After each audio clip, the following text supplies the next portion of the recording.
할렐루야. 아멘. 말씀의 은혜가 있기를 원합니다. 하나님은 사람을 세워서 하나님의 일을 이루어 가십니다. 성경을 자세히 읽다 보면 하나님의 일하시는 방법에 일정한 원리가 있습니다. 하나님은 물론 전지전능하신 분입니다. 하나님은 말씀으로 이 세상을 창조하셨고 말씀으로 홍해를 말리우실 수 있으며 말씀으로 죽은 나사로도 살릴 수 있는 분이 하나님이 되어주십니다. 그런데 그런 하나님께서 꼭 사람을 사용하십니다. 노아를 통해서 방주를 만들게 하시죠. 아니, 하나님이 말씀만 딱 한마디만 하시면 방주를 만들어라. 하나님이 더 자세히 이렇게 몇 규빗, 창은 몇 개, 이런 모양으로 하나님께서 말씀만 하셔도 방주가 만들어질 건데 이 노아를 통해서 120년 동안 만들게 하십니다. 아브라함을 택해서 아브라함을 통한 민족들, 하나님께서 어떻게 믿음의 민족을 세워간지를 보여주셨습니다. 그리고 모세를 통해서 출애굽하는 모든 과정. 예수님은 또 12제자를 세우셨어요. 예수님이 그냥 하늘에 둥 떠오르다가 온 세상에 자기 얼굴을 쫙 보이셔가지고 나를 믿어라 그랬으면 사람들이 다 믿잖아요. 그러지 않으시고 12사람을 택하시고 70인을 보내시고 그 사도를 통해서 세워진 교회가 탄생되어지게 하시고 왜 하나님은 사람을 사용하실까? 하나님께서 사람을 통해서 사람을 세우는 것이 하나님의 방법이기 때문입니다. 하나님께서는 사람을 세우는 것을 사람을 통해서 이루어 가십니다. 오늘 읽은 말씀, 오늘 본문에서 이스라엘 역사 가운데 매우 중요한 전환점이 되어집니다. 이스라엘 백성들이 출애굽을 했습니다. 광야에 지금 들어와서 돌아다니고 있죠. 근데 아직 그 자기의 나라를 세우지 못했죠. 나라다운 나라를 세우지 못했습니다. 나라가 있으려면 영토가 있어야 되고 국민이 있고 주권이 있어야 되죠. 근데 이 이스라엘 백성들에게는 200만 명이 넘는 숫자가 있어요. 나라를 세우고도 그 지위 근동에 있는 나라들보다 더 도시 국가보다 더 큰 민족이 있습니다. 사람 숫자가 있습니다. 근데 아직 땅이 없죠. 주권은 하나님 주권이니까 땅이 없습니다. 그런데 그 한 사람, 모세를 통해서 이 이스라엘 백성을 이끌어가니까 모세에게 맡은 역할과 일이 너무 많은 것입니다. 지난주 말씀인 것처럼 하나님께서 이 모세를 통해서 많은 일을 하셨는데 모세는 그 일에 지친 겁니다. 많은 사람들이 와서 모세를 통해서 재판도 하고요, 상담도 하고요, 또한 분쟁도 하고요, 결정도 합니다. 아침부터 저녁까지 줄 서 있습니다. 여러분, 아무리 일을 처리한다 해도 지금처럼 그렇게 빨리빨리 처리가 되겠습니까? 그러면 모세도 하루에 처리할 수 있는 건수가 있습니다. 그 후로 어떻게 다시 돌아가야 돼요. 그럼 또 자고 일은 또 다시 와야 돼요. 그래서 순위가 계속 밀렸다고 생각해 보세요. 자기 문제를 해결하기도 전에 하루가 아니라 한 달이, 1년이 지나갈 수도 있습니다. 어찌 보면 불평 원망도 있을 것이고요. 모세도 아침부터 저녁까지 이 일을 해야 되니까 모세도 지칩니다. 그때 하나님께서 누구를 사용하십니까? 선지자도 장로도 아닙니다. 모세의 장인 이드로를 사용하십니다.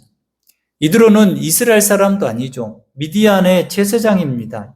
이방 신에게 제사를 드렸던 사람입니다. 하나님은 때로는 믿음이 어린 사람을 통해서 심지어 교회 밖에 있는 사람을 통해서 우리에게 필요한 지혜를 주실 수 있습니다. 그 지혜가 하나님이 주신 것임을 구분하는 방법은 겸손한 사람이냐 교만한 사람이냐에서 나눌 수 있습니다. 겸손한 사람들은 다 받을 수 있고 그것을 끝내는 하나님께 기도하고 분별할 수 있습니다. 교만한 사람은요, 아예 받지를 않는 겁니다. 아예 그것을 마음속에 품지도 않는 거죠. 듣지 않는 것입니다. 만약 교회 안에서 이렇게 듣는 사람보다 듣지 않는 사람이 많다면 그 공동체는 얼마나 힘들겠습니까? 듣지 않은 사람들이 많으면 결국 자기 의견만 주장할 뿐입니다. 듣는 사람들이 더 많아야 되고 듣는 것을 함께 나누며 서로 섬겨주는 교회가 아름다운 공동체가 될 줄 믿습니다. 오늘날 하나님은 교회를 세울 때 어떤 리더를 세우시길 원하실까? 하나님이 기뻐하시는 리더가 누구일까? 오늘 말씀에서 세 가지를 이야기를 나누고 싶습니다. 먼저 하나님을 두려워하는 자여야 됩니다. 하나님이 기뻐하신 리더는 하나님을 두려워하는 자입니다. 21절에 보면 너는 또 온 백성 가운데서 능력 있는 사람들 곧 하나님을 두려워하며, 하나님을 두려워하는 사람을 하나님께서 먼저 이야기를 하십니다. 왜 하나님께서는 많은 능력도 있을 것 같은데 왜 하나님을 두려워하는 사람이라고 이야기할까요? 보통 우리는 사람을 뽑을 때 학력이나 아니면 그 사람의 경력을 따져봅니다. 그게 맞을 수 있습니다. 왜냐하면 이 일들을 하기 위해서 이 사람이 학력이나 경력이 돼야지만이 일을 수월하게 할 수 있지 않습니까?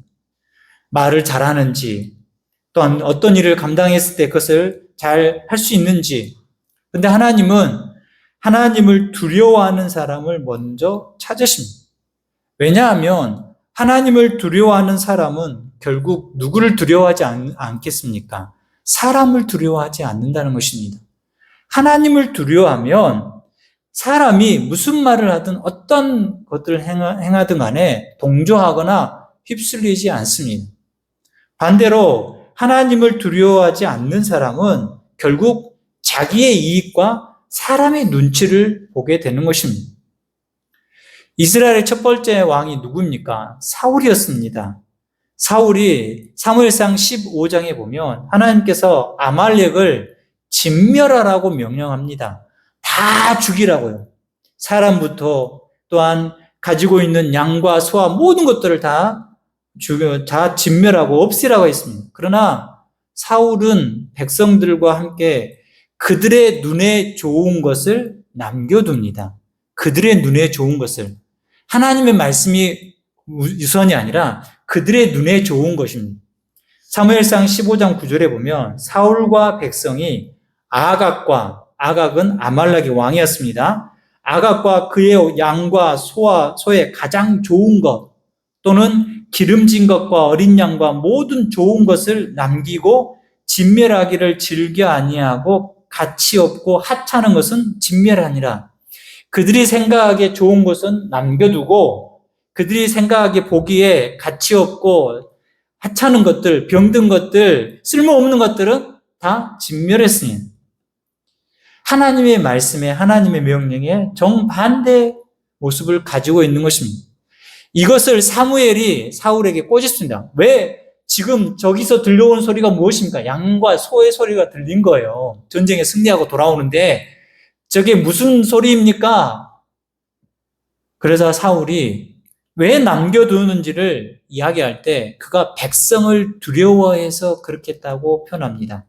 사무엘상 15장 24절에 보면 사울이 사무엘에게 이르되 내가 범죄하였나이다. 여기까지 좋았죠. 내가 여호와의 명령과 당신의 말씀을 어긴 것은 내가 백성을 두려워하여 그들의 말을 청종하였음이니이다. 누구의 말을 들었다고요? 백성의 말을. 누구의 말을 들어야 돼요? 하나님의 말씀을 들어야죠. 결국 이 사울도 자기의 이익을 숨기고 백성을 두려웠기 때문에 그렇게 표현한 것이지만 자신의 이익과 백성의 눈을 두려워한 것입니다. 사울은 하나님이 세우신 왕입니다. 그러나 그는 백성, 사람들을 더 두려워했습니다. 결국 어떻게 됩니까? 하나님께 버림받았습니다.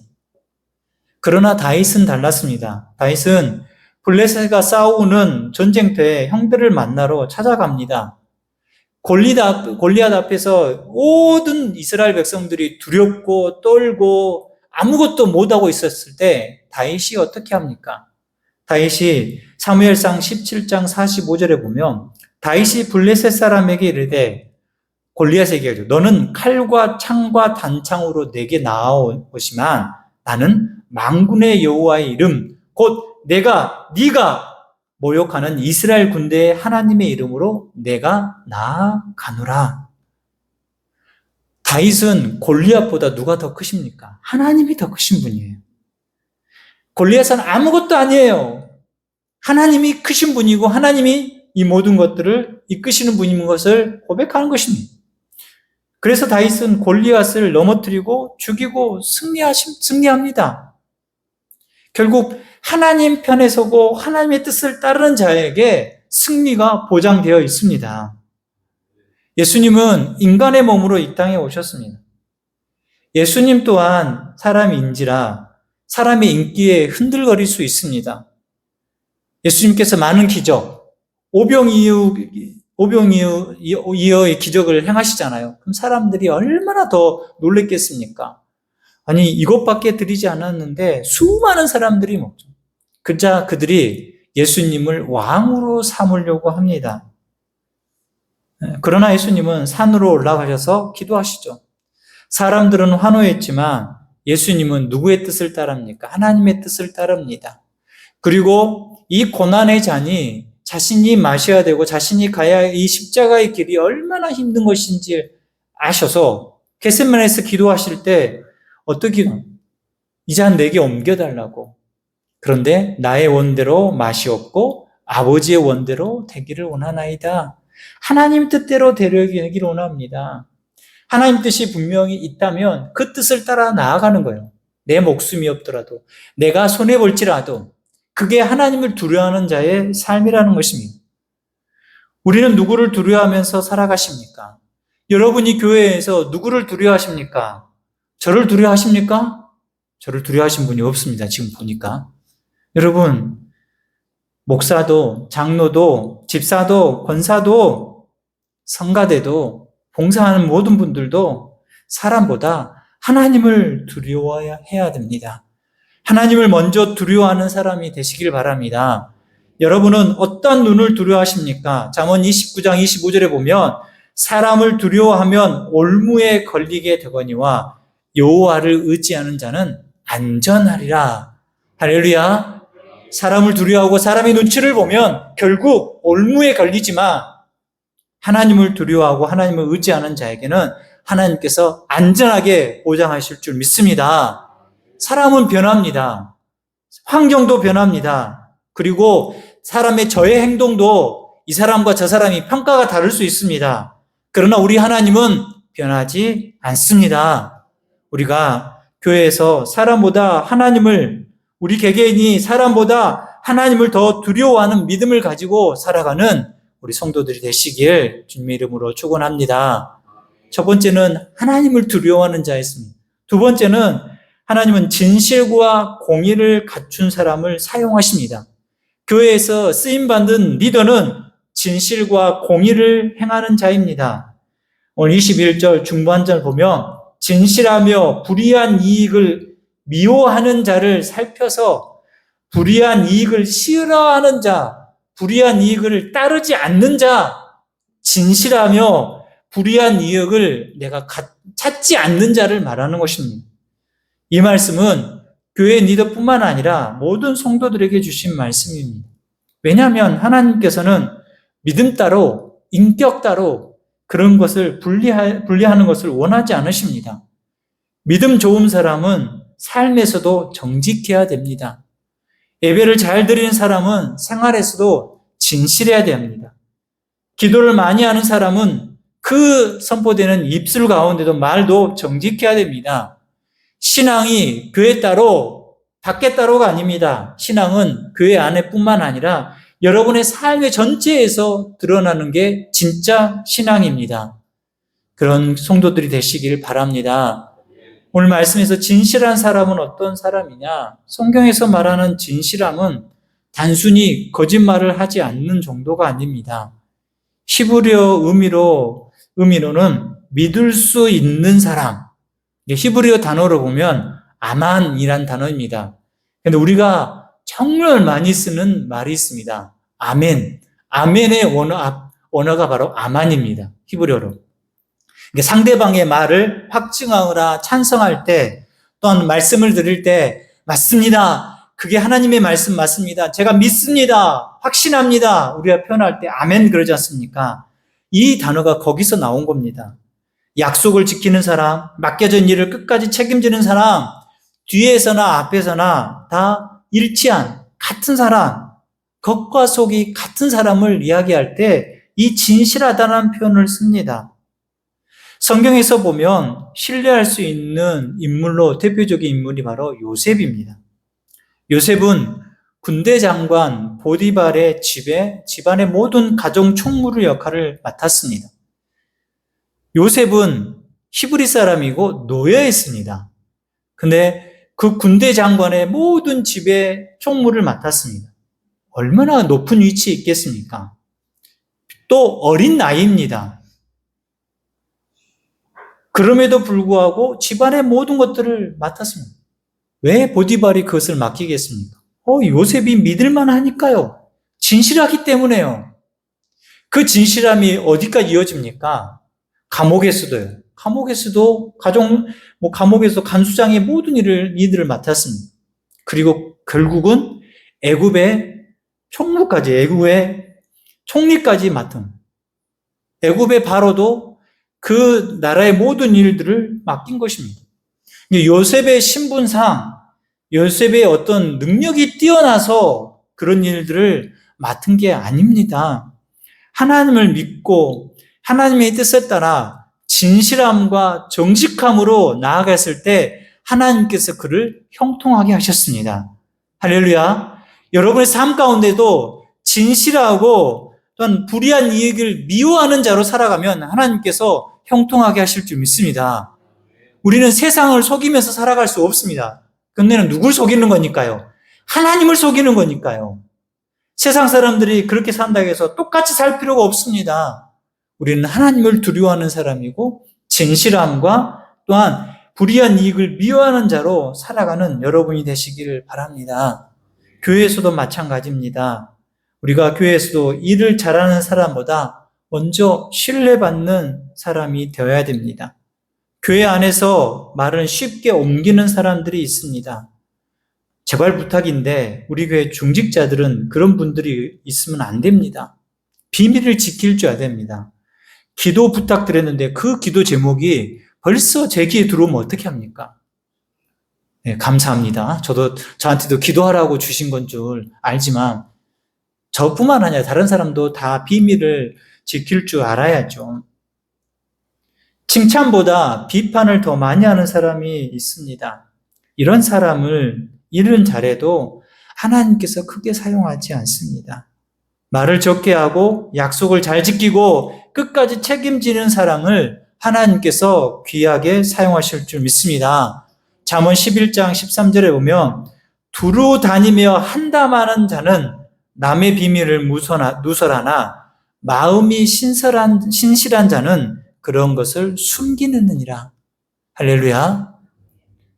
두루 다니면서 한담하지 마시고 마음에 두고 기도해 주시고 그런 이야기를 들으시면 여러분 어떤 생각이 드신가요?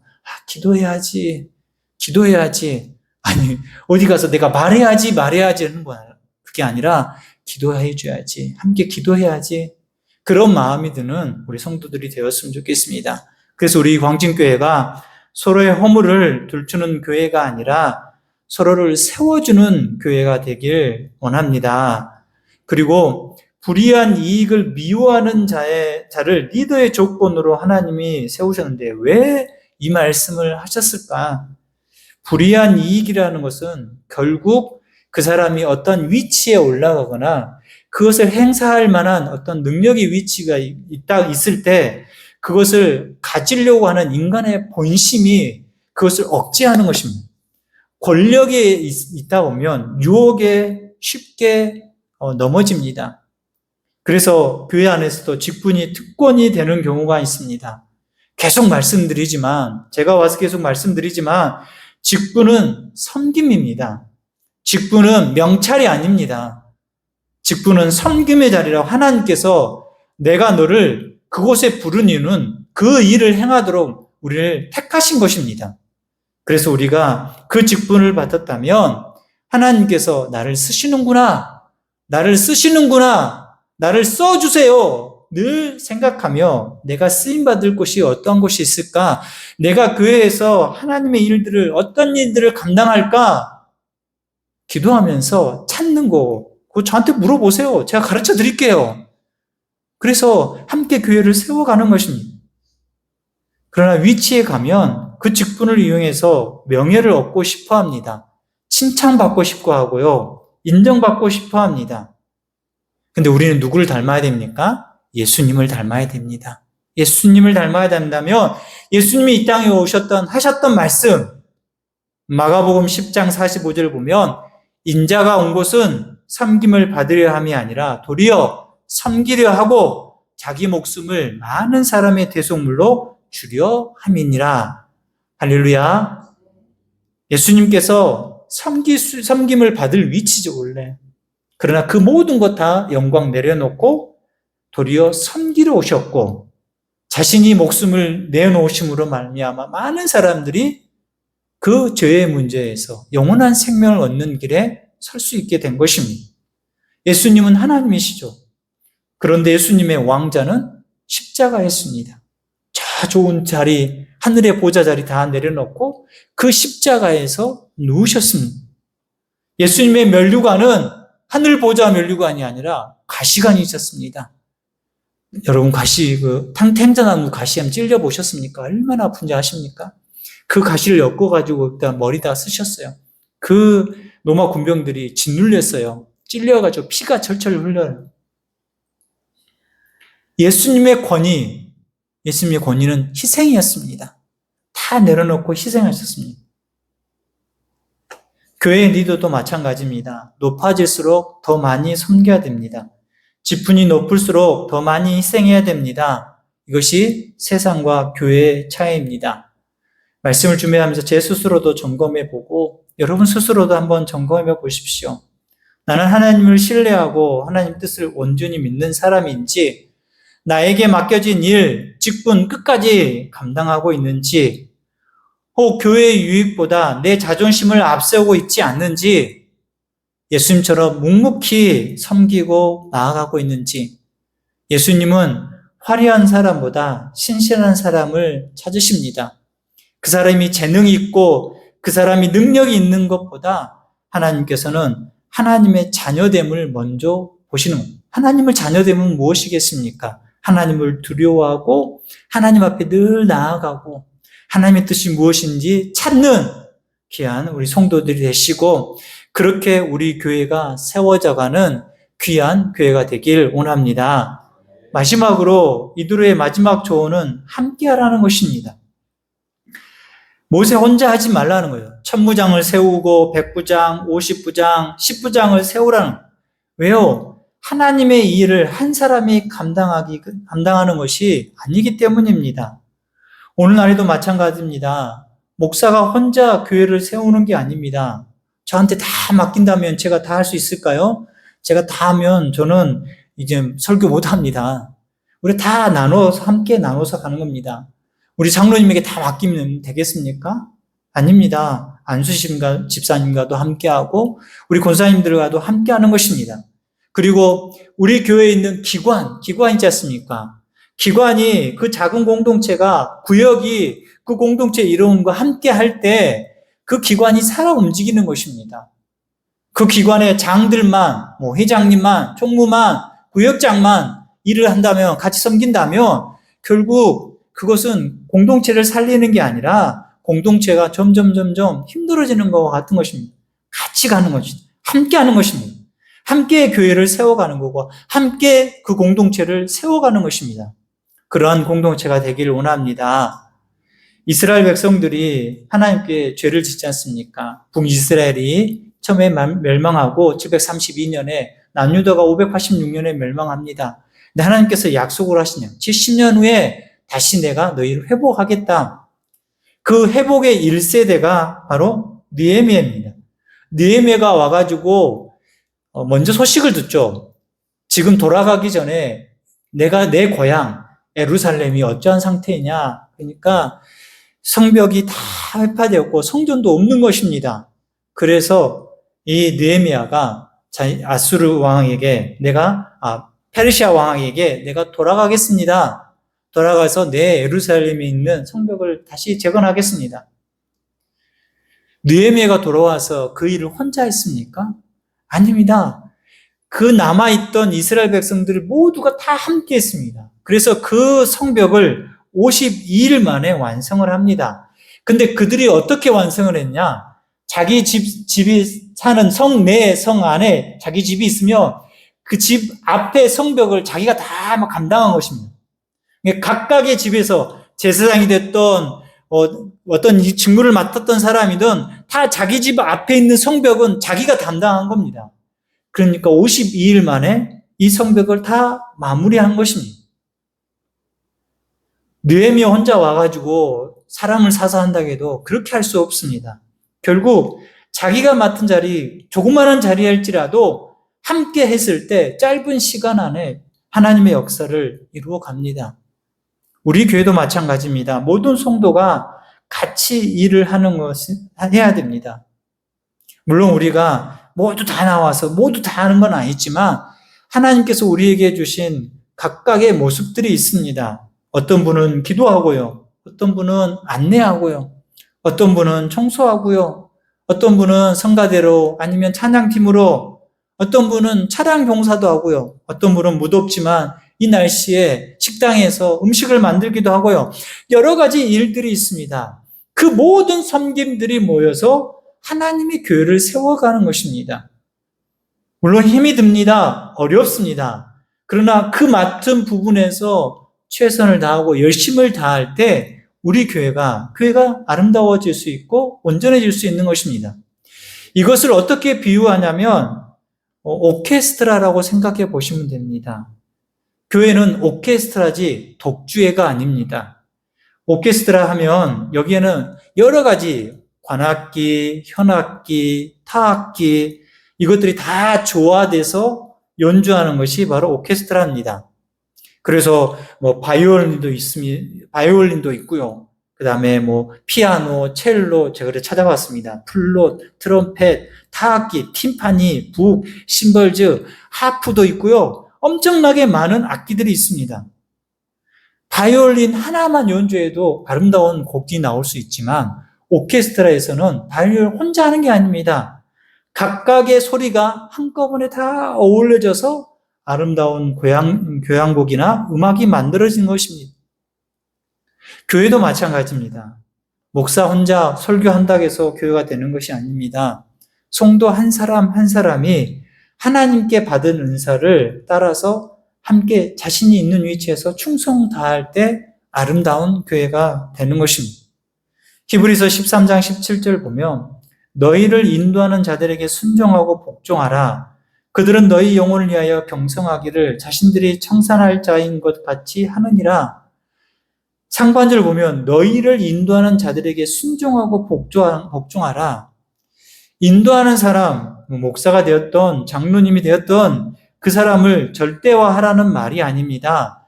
하나님이 세우신 영적 질서를 따라 존중하면서 함께 서로 존중하고 서로를 위하여 기도하며 또한 사랑으로 협력할 때 그 공동체는 든든히 세워진다는 것입니다. 우리 사람들 가운데 능력이 특별할 수 있습니다. 저 사람은 저 일을 잘할 수 있습니다. 그런데 그 하나 잘한 거 가지고 그 일을 이끌어갈 수 없습니다. 또 어떤 경우도 있냐면 근대 오종 경기라는 게 있습니다. 올림픽을 하다 보면 근데 그 오종이 정확하게 제가 사이클과 마라톤과 수영과 이런 게 있을 거예요. 그런데 실제적으로 보면 이 군대 5종 경기의 1등은 수영을 특별히 엄청나게 잘한 사람은 아닙니다. 진짜 수영 선수하고는 비교가 안 됩니다. 못합니다. 마라톤 한 사람하고 그 사람하고 1대1로 하면 근대 5종 경기 있는 사람들은 더 못합니다. 마라톤 한 사람은 그 마라톤만 잘할 뿐입니다. 근대 5종은 뭐냐면요. 각각에서 최선을 다해서 근데는 합해졌을 때 점수가 제일 좋은 성적을 내는 사람이 잘하는 사람입니다. 우리도 마찬가지입니다. 이 사람은 저걸 잘할 수 있고 저 사람은 저걸 잘할 수 있고 이 사람은 이것에 봉사 잘할 수 있고 그게 한데 어울려져서 그래서 서로 겸손하게 서로 잘 섬기고 나아갈 때 그 공동체가 건강한 것이고 든든히 서가는 것입니다. 그리고 순종은 억압이 아니라 믿음의 표현입니다. 리더는 더욱 겸손하게 섬기고 성도는 사랑으로 협력할 때 그리스도의 몸인 교회가 건강하고 성장할 수 있습니다. 우리 모두가 하나님께 받은 은사를 따라서 한 마음으로 섬길 때 하나님께서는 우리 광진교회를 통해서 놀라운 일을 이루어 가실 줄 믿습니다. 서로 세워주는 공동체가 되기를 원합니다. 사랑하는 성도 여러분, 말씀을 맺으면 하나님께서는 미디안의 제사장 이드로, 어찌 보면 하나님을 이제 알게 된 지 얼마 안 된 이들을 통해서 이 이스라엘 공동체의 문제가 무엇이고 하나님께서 이 공동체 가운데 세우실 원하는 리더의 모습이 무엇인지를 보게 하십니다. 세 가지를 말씀드렸습니다. 하나님이 기뻐하시는 리더가 하나님을 두려워하는 자, 하나님을 진짜 두려워하는 자, 사람보다 하나님을 먼저 두려워하는 자. 두 번째는 진실하고 공의를 사랑하는 사람, 진실하며 공의를 사랑하는 사람을 하나님께서 사용하십니다. 그리고 마지막에 함께 서로 협력하고 순정이 있는 공동체를 하나님께서 원하고 계신다는 것입니다. 사랑하는 우리 성도들이 하나님께서 우리에게 말씀하시는 게 무엇이겠습니까? 혼자 하지 말고 함께하고 너가 나를 두려워할 줄 알고 높아지려고 하지 말고 낮아지고 섬기고 그리고 예수님께서 친히 세우신 이 교회를 서로 섬겨가며 서로 아껴가며 서로를 배려가면서 세워가라고 말씀합니다. 우리 모두 하나님께서 기뻐하시는 지도자가 되어지고 충성스러운 동역자가 되어서 서로를 세워가며 아껴가며 하나님의 나라를 이루어가는 복된 성도들이 되시길 주님의 이름으로 축원합니다. 아멘.